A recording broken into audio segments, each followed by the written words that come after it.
Hey friends, Brenda here with My Pastor's Wife Designs. Today's card is one that was created out of necessity for a really sad event.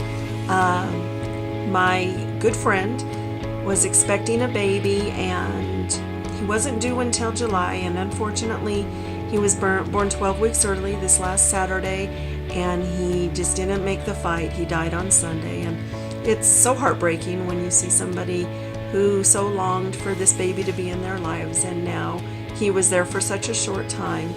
I got to looking for sympathy cards because I just really didn't have a good idea for a baby sympathy card.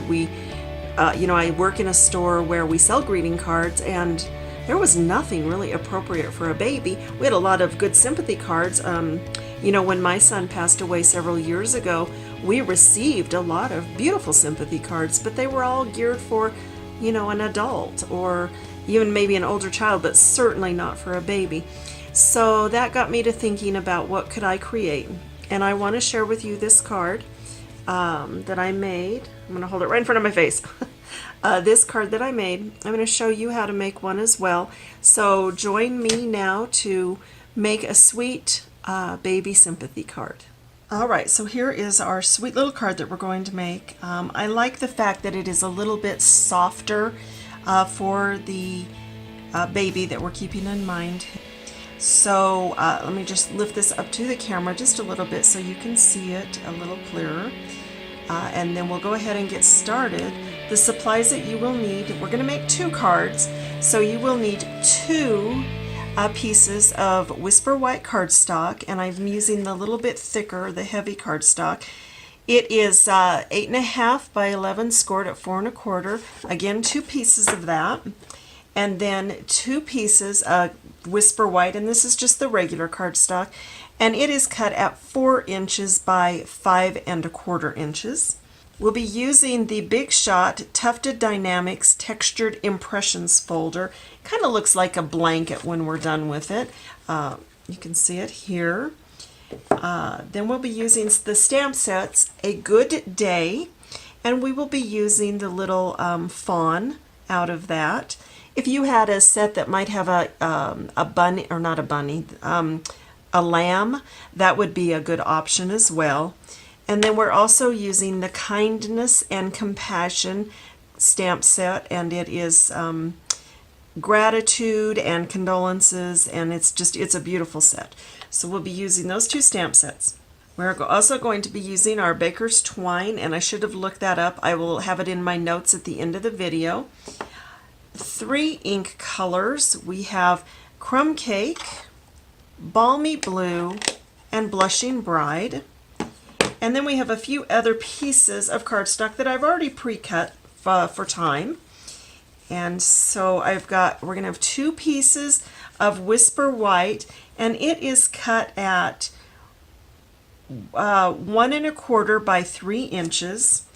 Piece of Crumb Cake that is 1.5 by 3 1/4, and then a piece of Balmy Blue or the Blushing Bride that is cut at 1 3/4 by 3 1/2, because we're going to layer those. Then also, I just have an extra strip of Whisper White, and it's I've cut it at 1.5 inches, and then I just have a strip that was left over from something, and I'll show you why here in a few minutes. And then I have 2 pieces of my colors that I'm using, the Balmy Blue and the Blushing Bride. They're cut at 2.5 inches. I will be punching those out.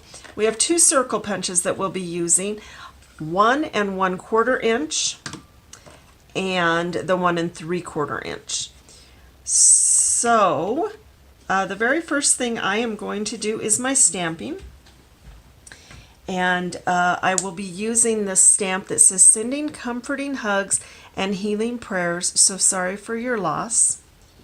And then the inside of the card will be stamped with Our Sincere Condolences. And then, as I said before, the little fawn. Also on hand, I have my handy dandy chamois that I use to clean my stamps. I love this because it takes everything off the stamp, including StazOn and the tuxedo ink. And also it doesn't leave any fibers or anything behind. I use a stamp case, the stamp case for our clear mount stamps. Keep this a little bit damp so it always stays damp. Seal it up. It's great. So that's what we'll be using to clean our stamps.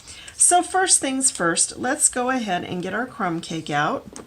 And we will be stamping 2 of the little fawns. As I said, we're going to go ahead and make 2 cards. There's no reason not to, because it's as easy to make 2 and as quick as it is to make 1. So I've got my crumb cake, and I am going to stamp my little fawn, and I'm going to give it a nice press, let it pull the ink off my stamp. All right, and then I am going to do a second one, and I'm going to scoot it down a little bit because we will be using the circle punch. All right, and there we have our little fawns. I'm going to bring back in my 2 pieces of Whisper White. They are, again, 1 1/4 by 3 inches, and stamp those. And I'm going to get out my Blushing Bride for the first one. And sometimes also, just a little trick, instead of always inking your stamps up right in the center of your pad, and you'll get all the ink off of that and you haven't used anything else, go ahead and ink up on your edges, because there's a lot of ink on those edges and it will stay dispersed better. So I'm going to come in here, I'm going to pull it closer to me so I can see what I'm doing. I'm going to give that a nice press. Don't rock it, just let it press down and pull the ink off the stamp. And there we go. So we have that in the Blushing Bride. I'm going to set that up there, close my ink so it doesn't leak. Oh no, I'm not. Wait a minute. While I have this open and I'm using the pink, go ahead and get one of your card bases and our sincere condolences. Go ahead and ink that up as well with the pink while you have it out. And let's give that a stamp, let it hold for a minute. There we go. I'm going to go ahead and clean my stamps really quickly. Again on the chamois, and you can see that mine has been well loved and used and stained, but you can rinse them out a little bit and some of the ink will come out. But it never comes back on your stamps, which is so awesome. So I'm going to make sure that's all clean. All right, now we're going to move on to the Balmy Blue. It's one of my favorite colors. You could also use Pool Party. I had scraps of the Balmy Blue and wanted to get this done in a hurry because I needed it. So we're going to, again, stamp the same stamps, again using the Sending Comforting and Healing Prayer. And you can see what I mean by how you can see where I always ink up, so I learned this trick of inking around. Right, and there we have that.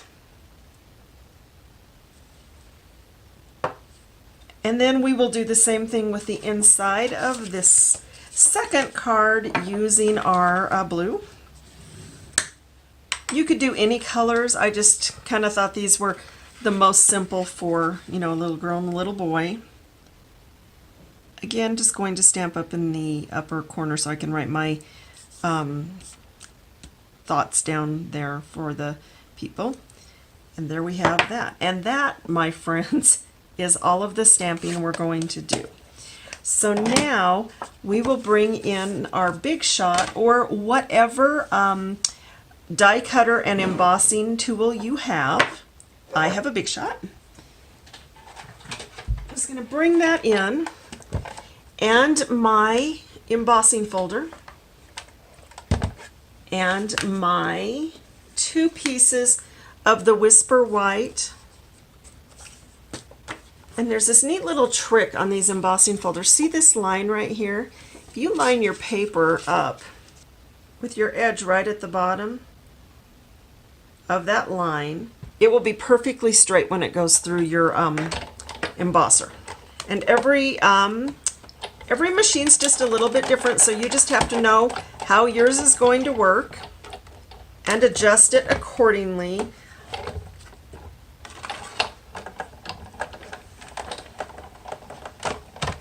All right, and now we have both of our embossed pieces of paper. You can see how that looks almost like a pillow or a quilted blanket.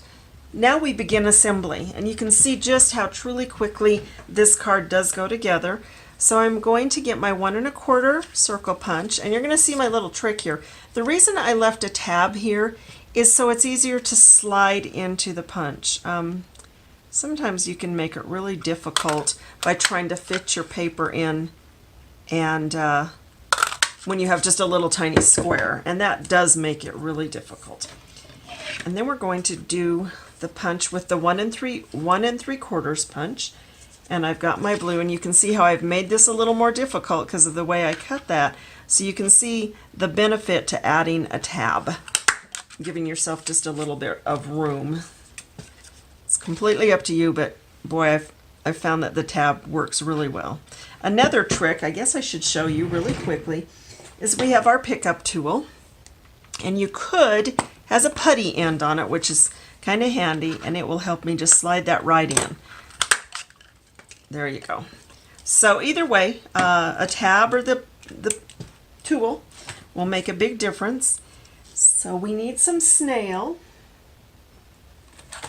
and our card bases, and make sure you put your pink on pink and blue on blue. You don't want to mess those up. So what I do is I'm just going to kind of put my pinks together, and then I will put my blues together. So all my pieces for each one are together, and will make it much easier for me to assemble. So there's my pieces for each card. Now I'm going to take my snail, and I'm going to run it along the back of my 2 embossed quilted pieces. You like how I'm going along and my space, my workspace just gets smaller and smaller? I am the queen of doing that. I start off every project with a clean desk and lots of room to work, and by the time I am done with the project, or even more so with the day, I will be down to a space that, is about the size of this piece of paper. I get a lot done, but boy, can I work myself into a corner. We're just going to go ahead and mount this to the front of this. I like the white on white as well, just because I think it's just soft, and I think for this particular card that's really important. We can do the same thing on the second card. I tend to use a little bit more snail on these embossed pieces because they've been manipulated and their surface has been interrupted. It's a good idea to just add a little extra so that they'll hold together. All right, now I'm also going to take my bone folder and just give that a better press down. I like it to be clean and crisp. I'm going to do that with this one as well. All right, now I'm going to set these, okay, blue here, pink here, so I don't lose track. The other thing, make sure your cards are opening the correct way. I've been known to get everything mounted only to have my card open the opposite way. So we will mount the crumb cake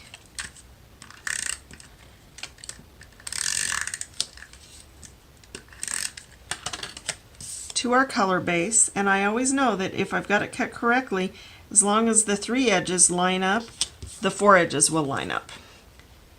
And that makes it so much easier, especially if you do it straight and correct.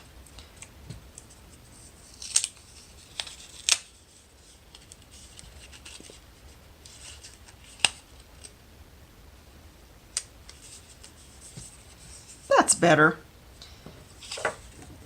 Sometimes my hands get to going as fast as my mouth gets to going, and then I make all kinds of messes. That's why I have to set my cruise control in my car when I drive, because my mouth gets to going and my foot doesn't pay attention, and suddenly I'm doing, 90 miles an hour, and that's not good. All right. And then we'll just go ahead and continue to layer. Again, lining it up on your 3 sides. All right, and then we have our 2 circles with our little fawns.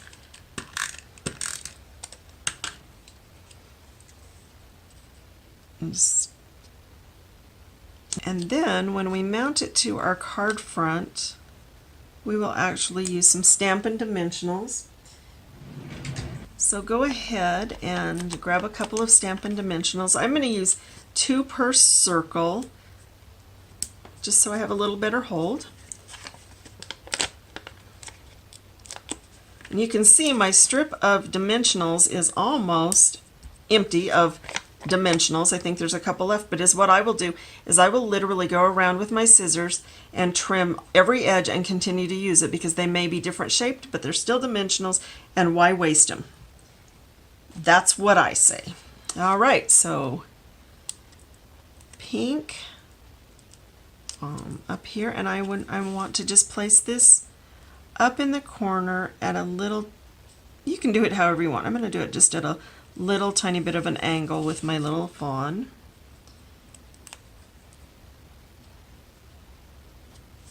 All right.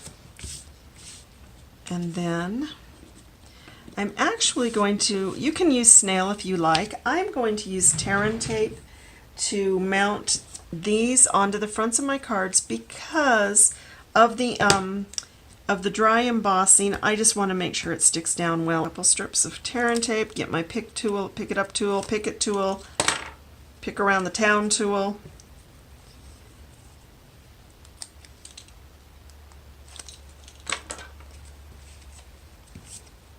And I'm going to center this down here on the bottom edge of my card about, oh, right there. Just eyeball it. It doesn't, there's no real precise measurement there. And then I will do the same thing with my little pink card.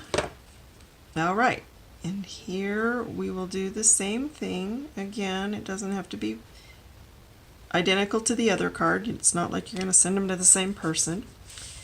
All right, and now I just want to dress this up just a tiny, tiny bit.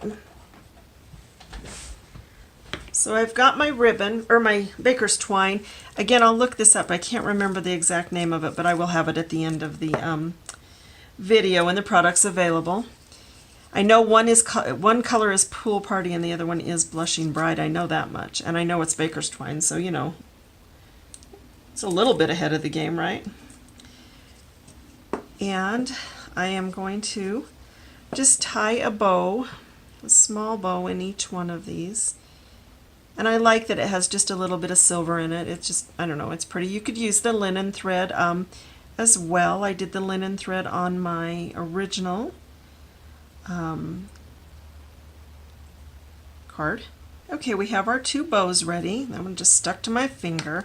I'm going to take some of our multi-purpose glue and just put a dot on each of these circles where our little deer is,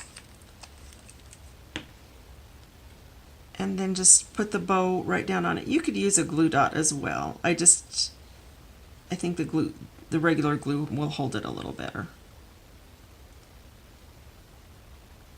And there we go, 2 little sympathy cards for those people who have lost a baby. It's simple, it's sweet, and it's definitely baby themed. Here's the other sample I had with the linen thread, which is nice. It ties the crumb cakes together. So whichever one of those, you know, obviously you want to use. And another suggestion would be you could do everything white and have your embossed background in a color. So there they are, sending sweet sympathy to somebody who has lost a baby. And I hope this has been easy for you to follow, and I hope that you will join me next time here at My Pastor's Wife Designs. See you later.